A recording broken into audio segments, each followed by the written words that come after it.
Hey everybody, welcome back to the Captain's Coffee. I'm David, and today we're talking about full medium roasting for fully washed coffee with the fully awesome SR800 from Fresh Roast.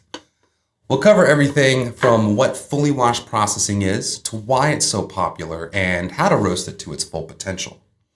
We'll also look at what a full medium roast is and what that looks like with the SR800. But if you'd like to skip all that and go straight to the recipe and sample roast, there'll be timestamps in the description and along the play progress bar. Also, don't forget to check out our other guides for the SR800 for more tips and tricks. We'll leave a link to that playlist in the description below. So just before we dive in today, if you'd like to support us making helpful guides like this one, you can pick up green coffee, roasted coffee, brewers, grinders, roasters, and more at our shop, thecaptainscoffee.com. And don't forget to like this video and subscribe to our channel. It's a free way to support us. We really appreciate it. Now let's get into it.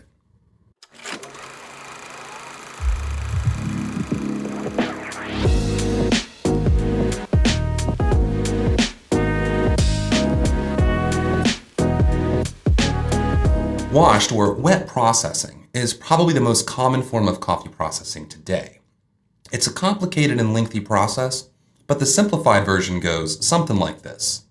Once the ripe coffee cherries are picked, they're first depulped, meaning the fruit of the coffee cherry is removed, usually by a depulping machine. Once the fleshy fruit is removed, there's still a sticky, sweet substance left behind, called mucilage. In order to make the mucilage easy to remove, the coffee is then left to soak in fresh water for around 24 hours. This allows a bit of fermentation to take place, which helps to break down the mucilage. Next, the actual washing happens. The fermented mucilage is washed off the beans, and all that's left is a thin protective layer of parchment. Now the beans are left to dry in their parchment for about a week, or until they reach 10 to 12% moisture. At this point, the parchment is easily removed, and the finished beans are ready for shipment.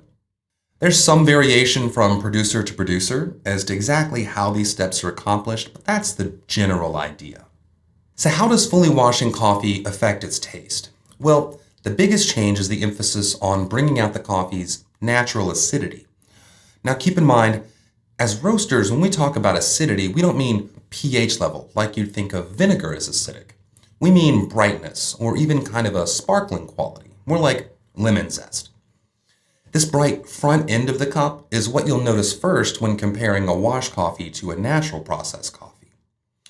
Next, the flavor of the coffee is generally more balanced and clean. That means there's very little funkiness or earthiness in the cup, and the flavor notes in the coffee all complement each other very well. Also, the flavors tend to be more subtle and difficult to distinguish from each other. So now let's talk about roasting fully washed coffee. The great thing about wet processing is that it tends to result in coffee that roasts really evenly, and most of them can take a relatively wide range of roast levels pretty well. So where do we start? A great place to begin is with a full medium roast. For most washed coffees, a full medium roast results in a cup that showcases the unique origin flavors and bright acidity of the coffee while also allowing it to develop a nice full body. So obviously the next thing we need to talk about is what do we mean by a full medium roast?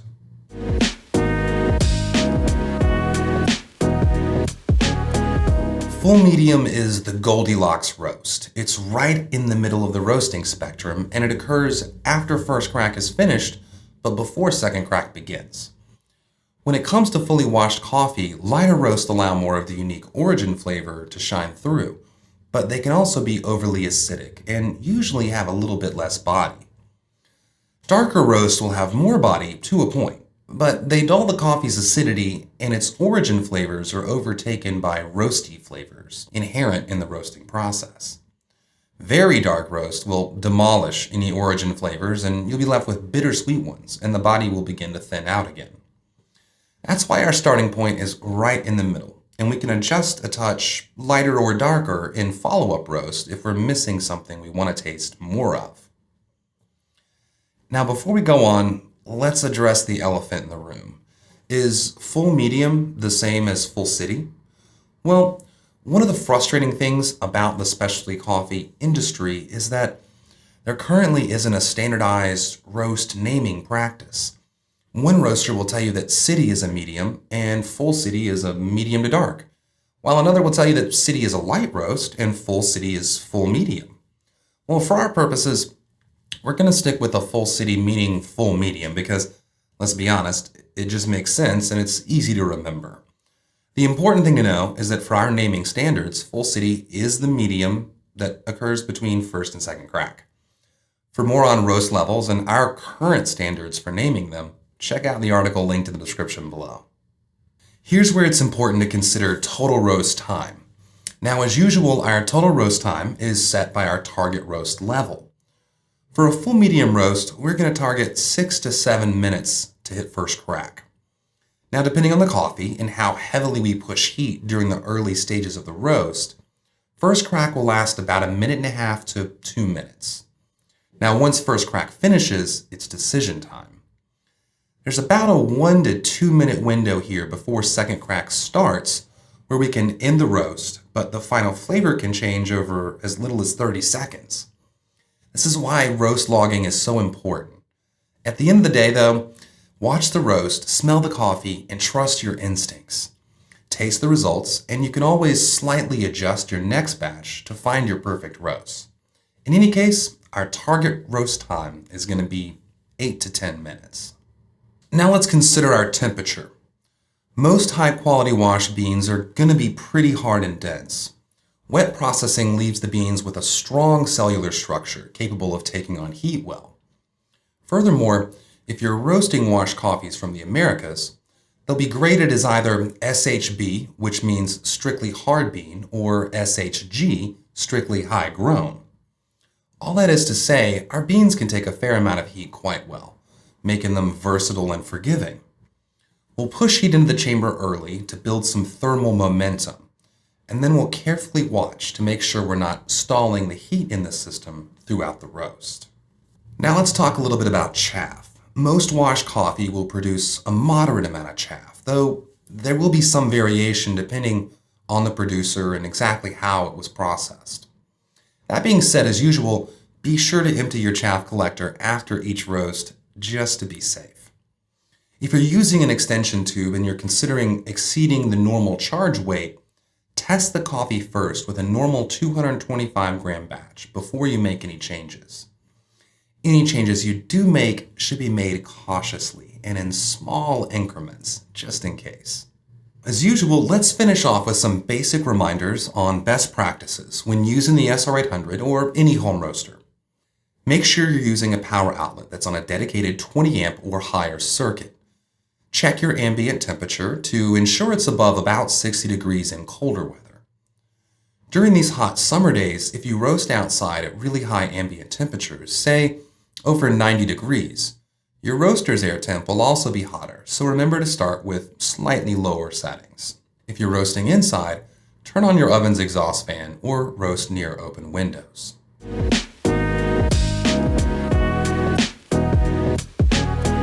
So now that you know the basics of fully washed coffee and full medium roasting, it's time to share a sample roast. Now keep in mind, following this roast exactly isn't guaranteed to be a perfect roast for you and your coffee, since every coffee is a little different and unique in its own way. I do hope this is a great starting point that you can use to gauge adjustments in order to find the roast you're looking for. For best results, always keep a roast log, noting your adjustments during the roast, and keep notes of which roast tastes the best. Because at the end of the day, all that matters is that you like your coffee. Now let's get roasting.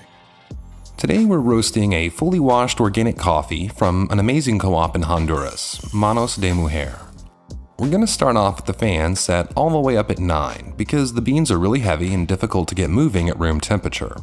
We'll start our heat fairly low at 4 to prevent the beans on the bottom from scorching until the bean mass starts moving.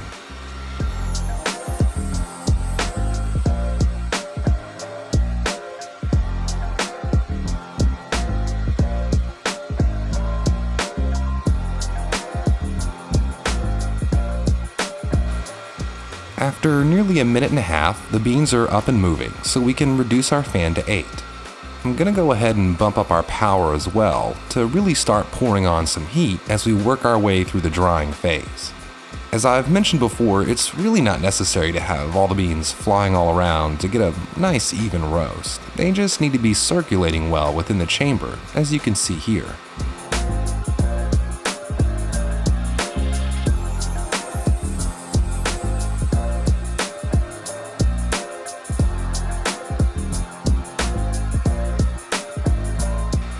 Here at the 3-minute mark, we're at the tail end of the drying phase, which means our beans are around 300 degrees Fahrenheit. Our heat is stalled, but the beans aren't moving quite enough to turn the fan down, so we'll boost the power instead to keep the heat increasing gently as we head into the Maillard phase.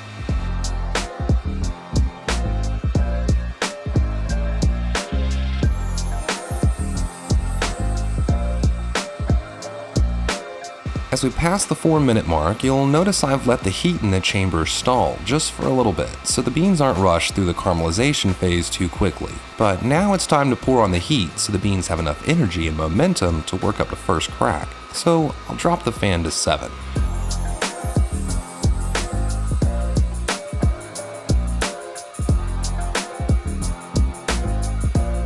As we head to the 5-minute mark, I noticed that I may have underdone it with just a fan increase, so I'm gonna go ahead and up the power to 7 to keep my beans from stalling once they reach first crack, which will occur when the beans reach a temperature of around 380 degrees Fahrenheit.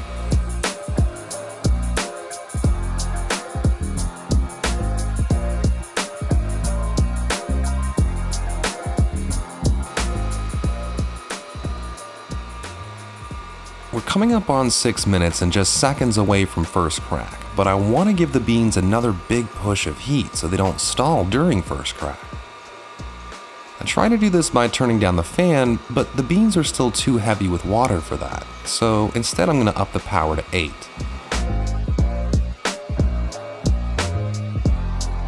A few seconds later, I decided to try turning down the fan again because I realized too late that I should have hit first crack by now. Thankfully this time it sticks.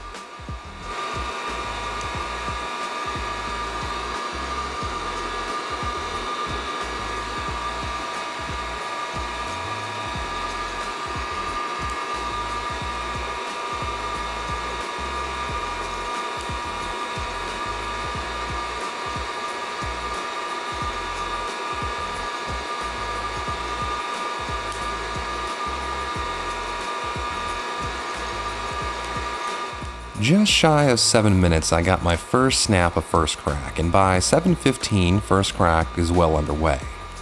This is a little later than I wanted, probably because I took it a little too easy with the heat during the Maillard phase.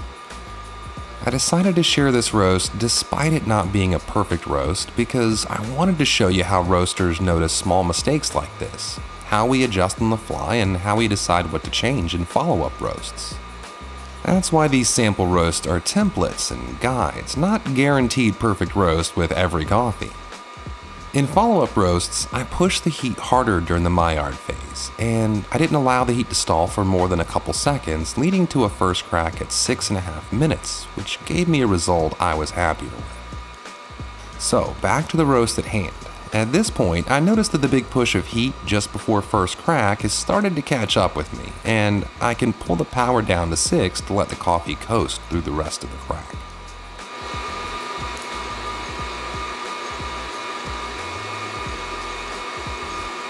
So we're at 8.5 minutes and first crack is starting to wind down. As it finishes, I've decided I want to end the roast close to the end of the first crack. Since I accidentally extended the Maillard or caramelization phase, I want to keep as much acidity in the coffee as I can to balance that sweetness. Too much time in the development phase and the sweetness will overpower what acidity is left. So after about 15 seconds of not hearing any more cracks, I hit the cool button to finish the roast. As usual, I'm going to fast forward through the cool phase, but notice that I continually increase the fan setting to keep the coffee cooling off as efficiently as possible without blowing the beans up into the chaff collector.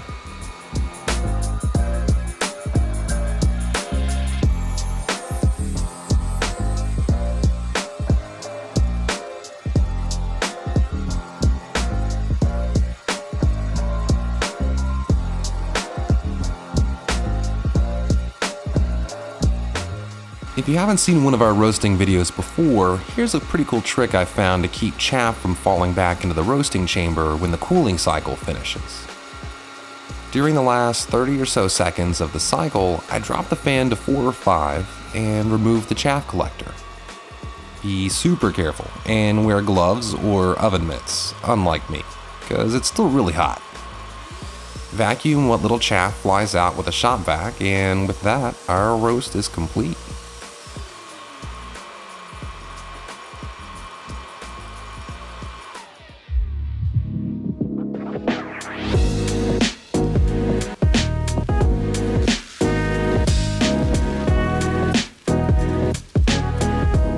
So there you have it, our guide to roasting fully washed coffee to full medium with the SR800. I really hope you found this video helpful, and I hope you learned something new. If you did, leave us a like below and subscribe for more coffee roasting and brewing guides. You can click the thing over here to subscribe, or it might be over here. You can also watch other awesome guides, probably over here. Just click them. If you have any more questions about roasting, leave us a comment below. We really do read all our comments and we try to respond to them quickly. And make sure to share your tips and tricks down there as well. So that's it for today. Thanks for watching, and happy roasting.